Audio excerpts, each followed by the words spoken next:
কোনদিন স্ত্রীকে তুই বলে ডাকবেন না। আদল কোন নবী বিবিকে তুই বলে ডাকতেন না। কোন নবী বিবির সাথে চোখ রাঙিয়ে কথা বলেন নাই। কোন নবী মোহরানা দেয়া ছাড়া বিবিকে ঘরে আনেন নাই। রাসূল সাল্লাল্লাহু আলাইহি ওয়াসাল্লাম আরো এক্সেপশনাল। মা আয়েশাকে কি ডাকতেন? লালমণি। কি ডাকতেন? কি ডাকতেন? হুমায়রা লালমণি।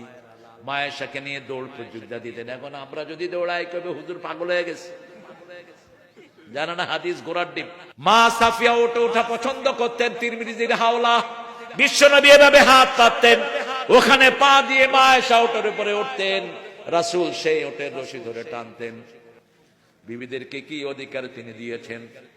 বিবিরা বলতো কোনদিন আগে রাসূল খান নেই। একসাথে বসতাম, আমাদের মুখে লোকমা তুলে দিতেন, তারপরে তিনি খেতেন। রাহমাতাল লিল আলামিন।